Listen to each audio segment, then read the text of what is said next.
Welcome to the Brilliantly Resilient podcast. What's your train wreck? Everyone has one. The question is, are you going to live there or are you just visiting?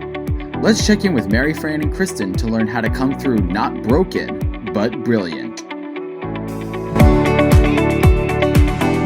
Hey everyone, before we dive into this week's episode, we have a resource that we wanted to tell you about. Transform every week of yours with our Brilliance Bit that will deliver right to your email inbox. Sign up for it at brilliantlyresilient.net and keep living brilliantly resilient.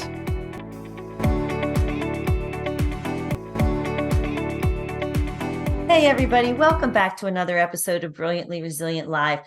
We have one of my favorite people with us today. She is a brilliant writer. She is a brilliant advocate for women. I'm so excited to welcome back to the show Selena Rezvani, who is the author of Quick Confidence, Be Authentic, Boost Connections, and Make Bold Bets on Yourself. I love the title of that. Selena, thanks so much for joining us again. Thank you, Mary Fran and Kristen. It's awesome to be back here.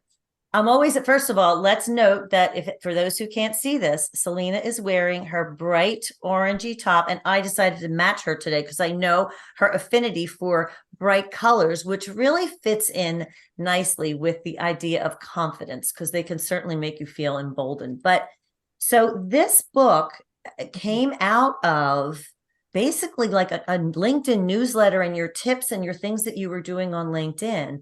And you put this into a book. And let me note that you have always been a great advocate for helping women to build their confidence. I've learned a ton from you over the years, thank you for that. But tell us how this came to be, this book. Yes, well, thank you for those really nice words. And, you know, for a long time in my career, I felt like that good, but second or third choice job candidate. You know, like not the top, we want her, you know, we're picking you. And it wasn't so much because of competence, but confidence, you know, and when I started committing in my own life to learning confidence in little, small, everyday ways, it really changed my life.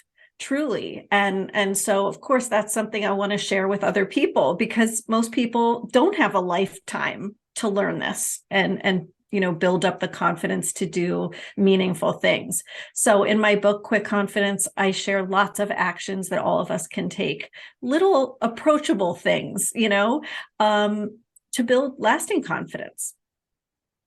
You know, it's interesting, Selena, for those of our listeners that are out there that might be a lot like me, I love this book and I love the work that you do because I was a very confident person for a long time. And then life just pecked away at me. Yes. And different life situations just started eroding that confidence and the mixed messages of the world where I was a very successful kind of kid, you know, growing up and I went to an all-girls high school where I was built up as a young woman that I had so much to offer.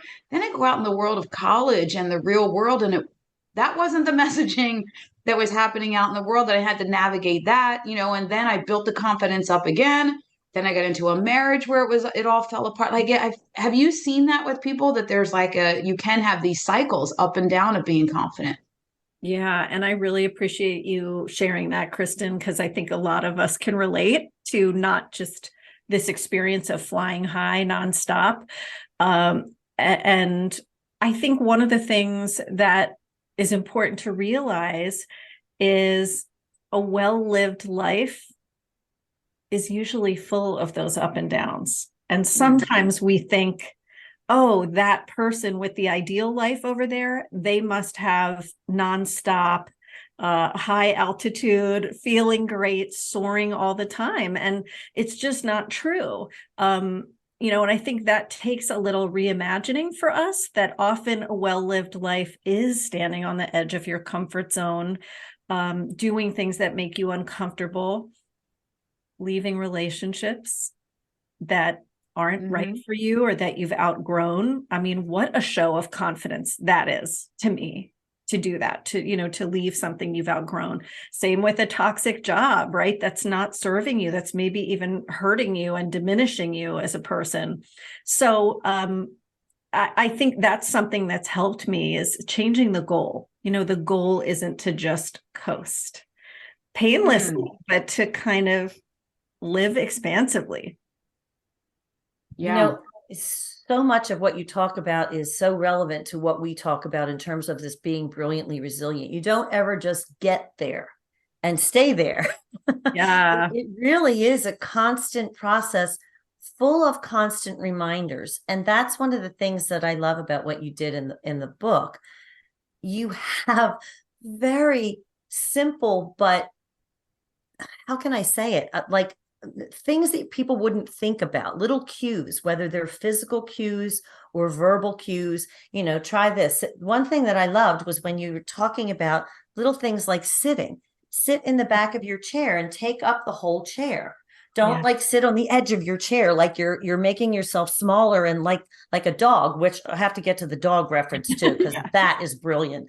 But these little cues that you give throughout are so incredibly helpful because, confidence, and this was another thing that struck me in the beginning of the book, is almost the direct opposite of vulnerability, but you have to be vulnerable to have confidence. It's a very weird combo.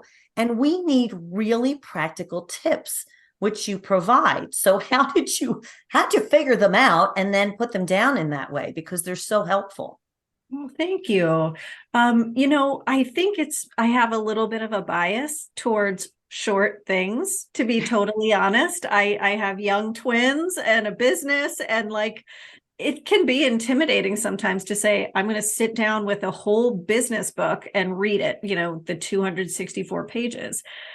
So I really appreciate things that are bite-sized, short, but impactful. And that's what inspired me to make my newsletter tips focused, and then ultimately my book.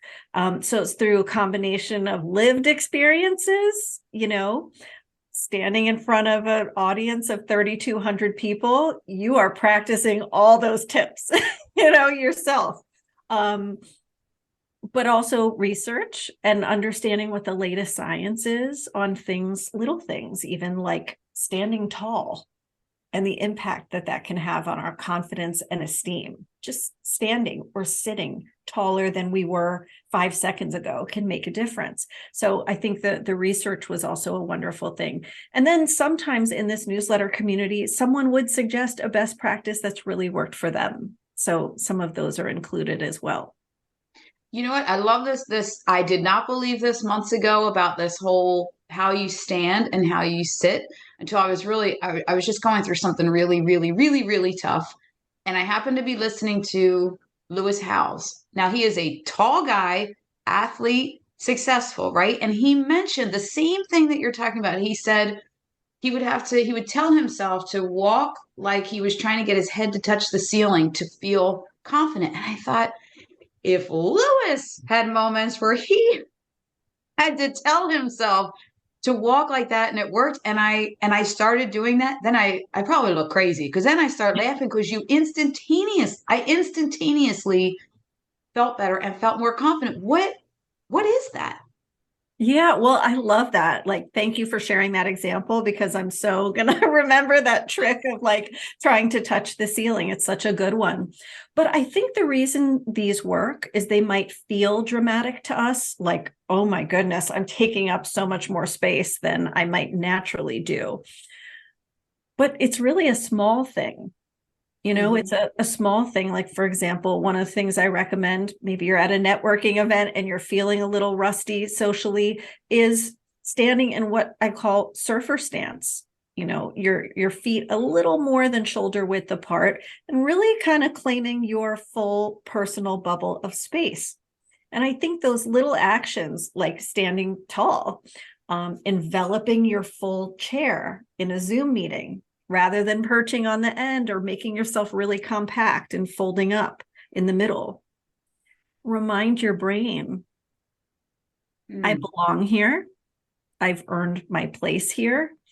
I've earned my place just as much as anybody else. who's been invited. I think they can be incredibly confidence boosting for us. And I think it's a bonus what they might convey to other people. Oh, look at her. She looks really at ease in herself. Like, awesome. I want to go talk to her. But I think it's really those little cues sending a message to us. You're enough. You're okay. You have a lot to offer. I love all of that and how it combines what we feel internally that then what transfers to other people looking at us. And you're absolutely right. Those tiny little adjustments can really make all of the difference in both how we feel, but also how other people perceive us. And really, I think that the whole confidence thing is, it is a perception, both on our end and on other people's ends. But I have to talk about the dog code, because that just made me so happy when I read that as a dog person, first of all. And I'm going to let you explain what dog code is, because it's just a perfect way to get yourself out of your head and into a new group of people. Yes. And so this can be a tricky thing. We're out there meeting people, maybe at a party, maybe at an event. And we might want to approach somebody, but we think to ourselves, I'll just kind of wait and see if they come around in this direction, or I'll see if they come up to me. We can get in this overthinking loop instead of having the conversation and the connection. So I love this concept of dog principle, or the dog code, which is, think about it, Kristen and Mary Fran. You go to somebody's house who has a dog. What do when you get there? They don't stand in the corner and overthink it. They don't talk it over with their friends first. They're like coming right up to you, initiating that greeting. And I love that. I have a Newfoundland puppy who's a lot like that. And I take a lot of inspiration from it. I think we all can, to get out of that overthinking. And if you can, start experimenting with being the first. And you can work your way up, if that's uncomfortable for you, to making it a standard where you don't even think twice about it. You are at a barbecue, you walk right up to that unfamiliar face and you say, "Hi, I'm Selena." Because you've made this kind of rule for yourself. I'm going to be the first. I'm not going to overthink it. And it's really amazing because people will it's really amazing because people will remember you for it. They will appreciate and remember you for it. How you kind of broke the ice and made that warm connection. You know, I'm sitting here thinking that I know that this was intended for, you know, women in business and women in life, but I'm thinking about my daughter who just graduated high school and she's heading off to college, right? And I watched her grow in confidence through high school. Oh my God, but some of the years I was like, what is happening here? It's the slowest train moving for this. And she had a lot of success, but the confidence watching that unfold. And now I'm like, oh my gosh, can I go through this again of now, you know, stepping into college, and she's at a pretty prestigious basketball team that she's going to be playing with, you know, and I know that that's weighing on her mind. And I feel like all of these things can apply to her. And I love that they're bits because, you know, Carissa only listens to me for so long, people. I don't know. I mean, she doesn't want to hear my TED talk. I don't get it, but and little bits that she can, and I'm just thinking about when I say to her, think about Daisy, our crazy little poodle mix, that she runs right up to the door and wants, you know, to say hi to everybody. And that's something that she can take with her and think about. And then, you know, and she is very tall and walking taller into a room. It's very practical for lots of different things. I'm so happy to hear that. And I think it's applicable to those new grads as well, or early in the workforce individuals too. And I think one of the other tips that can help her or others who might deal with people who are intimidating, which, let's face it, a lot of people are intimidating when you're newly in college or you're new in the workforce, is to kind of change some of your mindsets around that person who we might be putting up on a pedestal. Maybe it's like a new boss. And to really try to make a point in terms of building your own confidence to interact with the person, not the power. Not Melissa, Ooh. the chief marketing officer of a Fortune 50 company, but Melissa, who is a friend and a mom and a sister potentially, and a flesh and blood human being who probably wanted 10 more minutes of sleep this morning, just like you did, and so I think that's another important one. Sometimes our confidence erodes when we're around someone we perceive as like a VIP or an authority. There's a way to respect them while keeping your confidence and dignity, and I think part of it is, don't create such a difference, speak to them respectfully, peer to peer. That goes back to one of the other things that you talk about. And this, I have been guilty of this more times than I care to recall in my life, is that we often will have a tendency, especially in those situations, to want to demonstrate our smartness. Oh, here's yeah. what I know. I'm gonna prove that I can be here. Here's what I know. And I can't tell you how many times stood in those situations and rehearsed something smart, air quotes here, because in retrospect, sometimes it wasn't. And just to spout that off. And what you said was to relate, as you said, to the human, because warmth, friendliness, and kindness are the things that you show through. And then the skills, the ability, and the intelligence, and all of that come after that.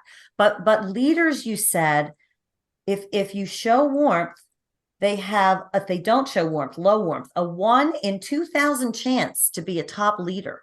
Mm-hmm. Whereas if you show that initial warmth and relate as a human, you make a connection that then you can build on. Is that what we're getting out of that? Yes. Yeah. And thank you for raising that. But you're absolutely right. It's so counterintuitive, isn't it? Especially for achiever types, because you want to be like, but really, I know things. I know stuff. Yeah, exactly. And maybe I'm your new boss, and like, I want to convince you of that fact, that I come with experience and credentials and all of that. But it's really true that when we start with warmth, it's like a door, a door opener that invites people in, that makes your credentials, your smarts, your experience a welcome addition. But first, treat me like a human, talk to me like I'm a person, be genuinely curious, ask follow-up questions, maybe express empathy if it makes sense in the conversation. I've just told you I'm a salesperson with a huge territory.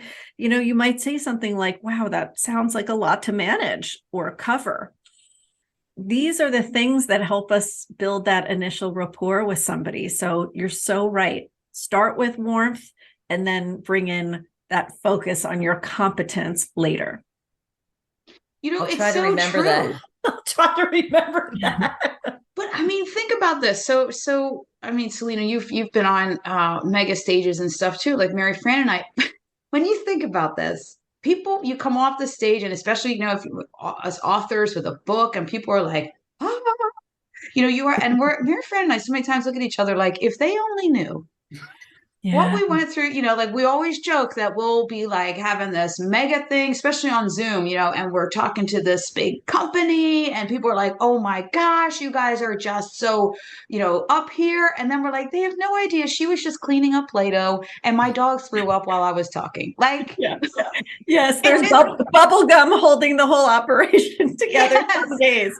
But when people were reacting, I'm like, oh my God, they have no idea. It honestly, I started looking at other people that I was a little bit like intimidated by and on that pedestal, and I'm thinking, hold on a second, and especially when they would share, oh my gosh, when somebody that I am just like, oh my gosh, when they share a story like their dog took off and dragged them through the woods, that kind of a thing. I'm like, I love them so much more. They're more relatable to me, and I learn more. That's that warmth element is like the breeding ground for an incredible relationship and a learning experience. Completely agree. And kind of the opposite of a transaction. It's like fertile ground for trust, openness, mutual helping.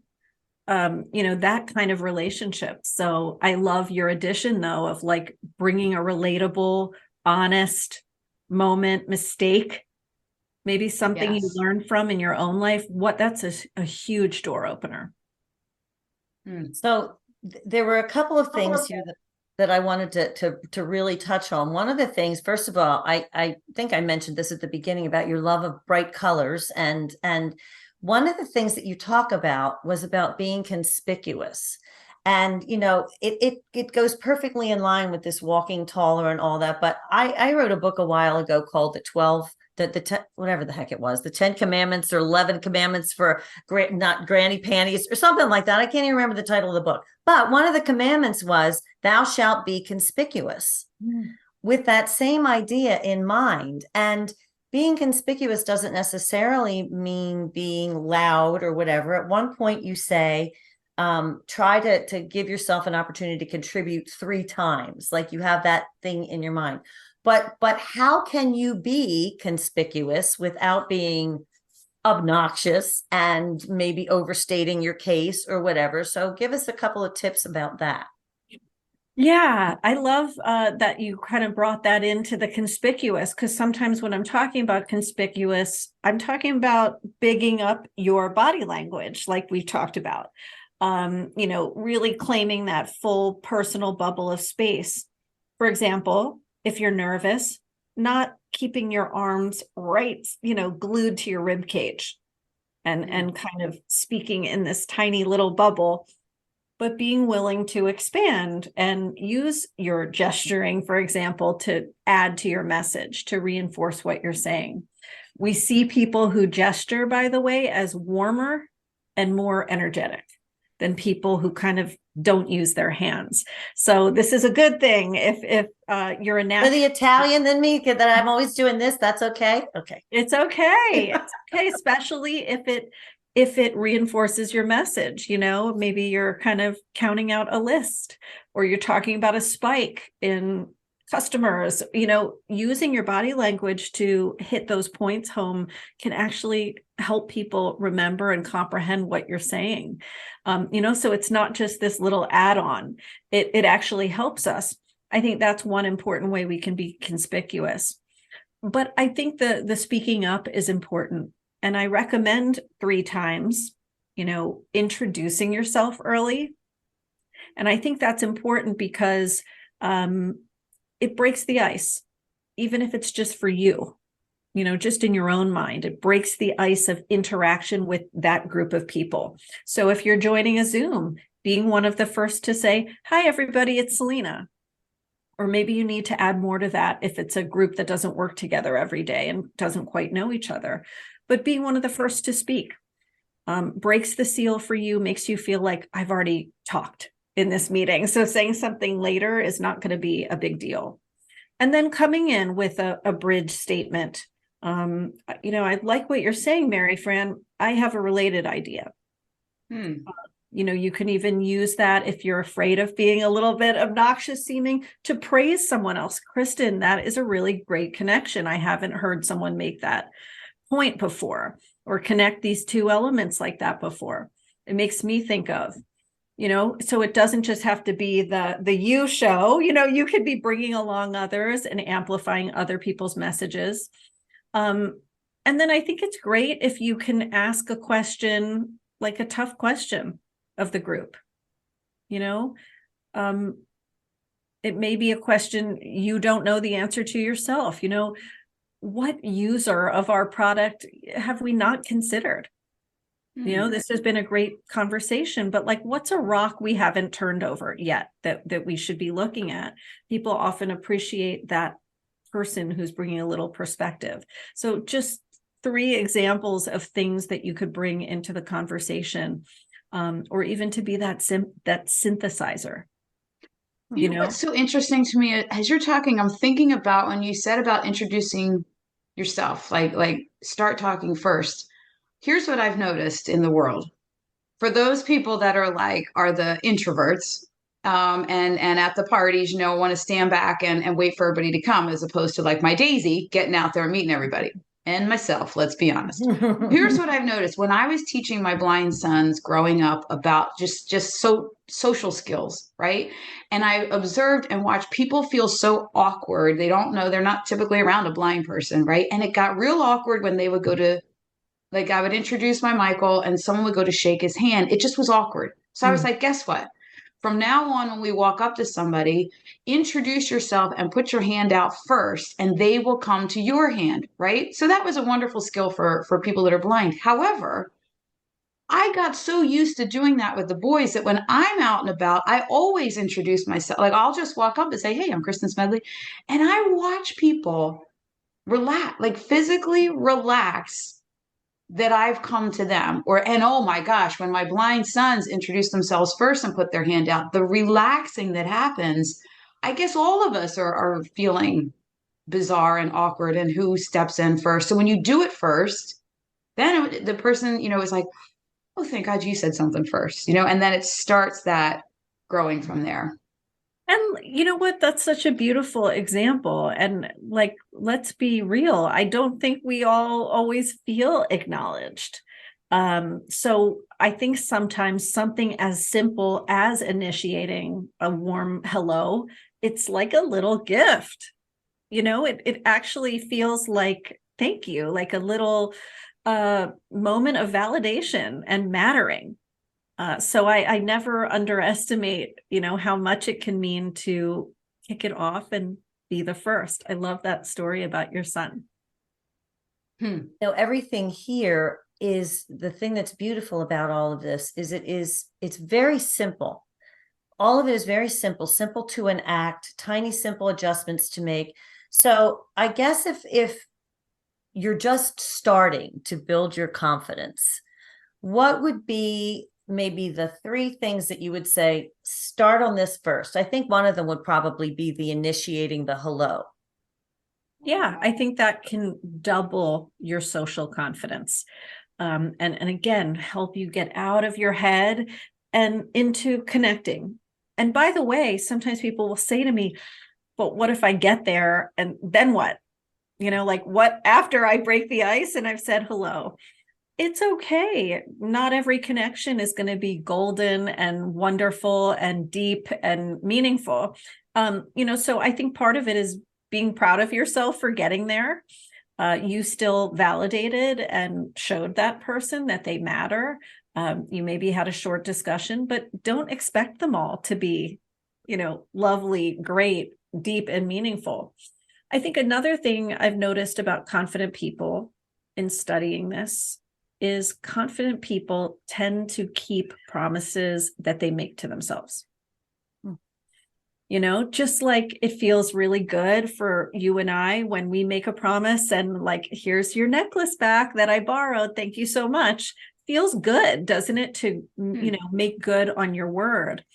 It's the same with us. When we say, I'm going to apply for that cool scholarship tomorrow, or I'm going to reach out to so-and-so about that amazing opportunity I'm interested in. We get a little ego cookie in a good way when we follow through.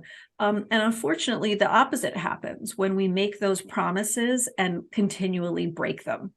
So some of my advice to people is think about making smaller or fewer promises to yourself, thinking twice before you say, I'm going to blank. If you're doubtful, that you can't do it, or, consider shrinking the size of that thing. Maybe instead of, I don't know, write a book, right? It's write an outline. Maybe a blog first. Start the blog. That's right. Start a blog, write a rough outline of the introduction, right? Something like that, because you set yourself up to win. And don't we all want that, to build on those little wins and kind of nurture them into a superpower? So I think that's a really important one. And then, Mary Fran, you mentioned bright clothing, and I joke with people like, I really love bright clothing, not so I can be seen from outer space or anything, but because it makes me feel more optimistic, bolder, happier. Some of the things I want to feel. And so there was a really great study from Northwestern University that shows we tend to take on, the attributes of the clothes we wear, tend to play the part. So if an outfit makes us feel kind of timid or don't come too close to me, we are going to feel those feelings. And if an outfit really empowers us and emboldens us, we are going to feel and behave more in that way. So I think just a small thing we can do is ask ourselves, when was the time that you felt unstoppable in something that you wore? It can be totally different for you, me, and a third person. But what is that for you? And try to think of the main premise. Was it color? Was it cut? Was it something about comfort?